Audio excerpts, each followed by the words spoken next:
Seorang perempuan yang bekerja di panti sosial Kerajaan Arab Saudi berkata, "Ini adalah kisah nyata, tetapi lebih ajaib dari kisah hayalan. Suatu hari, dua orang penyampai berita datang kepadaku. Salah satunya dari Mekah dan yang lain dari Jeddah. Mereka melaporkan penemuan dua anak di samping dua masjid, yaitu di Jeddah dan yang lain di Mekah. Pada waktu itu pula, Allah memudahkan untuk anak dari Jeddah.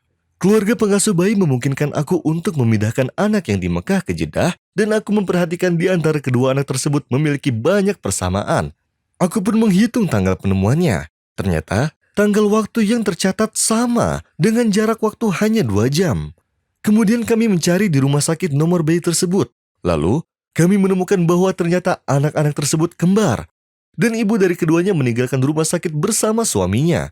Lalu kami mengambil gambar untuk pegangan dan buku nikah serta alamat ibunya. Lalu kami meminta dari rumah sakit kecocokan jejak kaki dengan kecocokan jejak kaki anak tersebut. Ternyata ada sebuah kesamaan. Kemudian kami lakukan tes DNA dan hasilnya pun juga sama. Kemudian kami memulai pencarian ibunya. Lalu kami menemukan seorang perempuan Arab Muslim yang tinggal bersama ibunya yang sudah tua dan kesepian. Ternyata ibunya menikahkannya dengan laki-laki dari negaranya yang bekerja di Mekah. Karena tidak ada orang yang mendukungnya. Aku pun bertanya pada perempuan tersebut, "Apakah engkau habis melahirkan?" Ia pun menjawab, "Ya, aku habis melahirkan anak kembar laki-laki." Aku pun menanyakannya, "Di mana anak itu?" Dia dibawa ayahnya untuk dihitan dan belum dikembalikan hingga sekarang. Aku pun mencari suamiku akan tetapi belum juga menemukannya ditambah dia menonaktifkan ponselnya. Kemudian aku sadar bahwa ayahnya telah meninggalkan tempat tinggalnya. Kemudian aku mengabari ibu tersebut dengan ditemukannya dua anak laki-laki. Ketika ibu tersebut datang untuk melihat anaknya, ia pun menangis terseduh-seduh, bergetar sambil teriak-teriak, "Anakku, anakku!" Ibunya sampai tidak bisa duduk di atas kursi dan duduk di atas tanah, dan bersaksi pada Allah bahwa tidak ada seorang pun di hari itu yang tidak menangis karena tangisannya. Anehnya dua anak tersebut duduk di pangkuannya dengan diam dan tenang. Setelah ia tenang, aku pun bertanya padanya, "Demi Allah, apa yang kamu lakukan sampai Allah menjaga kedua anakmu dan mengembalikannya kepadamu?"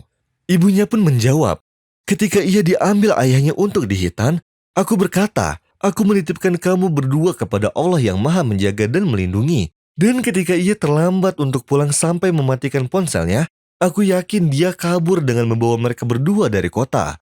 Dan aku merasa sangat malu dan lemah, sampai tidak bisa menyampaikan masalah ini kepada Sultan dan tidak melakukan apa-apa. Semua daya dan upayaku hanya dalam sholat malam dan menangis di hadapan Allah di sepertiga akhir malam dan memohon sangat kepada Allah karena aku tahu bahwa Allah mencintai orang-orang yang memohon dalam doanya. Aku pun berdoa kepada Allah Subhanahu wa Ta'ala, wahai Zat yang mengumpulkan Ummi Musa dengan ayahnya, maka kumpulkanlah aku dengan anak-anakku. Aku menangis di hadapan Allah sampai merasa sakit mah, dan aku pun berdoa dengan bersungguh-sungguh. Bahkan aku tidak tahu bahwa kezaliman ini akan terjadi pada anak-anakku sampai dibuang di masjid yang tempatnya saling berjauhan. Aku pun berkata pada wanita itu, Allah tidak mengecewakanmu. Allah telah mengabulkan doamu dan menjaganya serta menjadikannya permata untukmu. ومن يتق الله يجعل له مخرجا ويرزقه من حيث لا يحتسب ومن يتوكل على الله فهو حسبه إن الله بالغ أمره قد جعل الله لكل شيء قدرا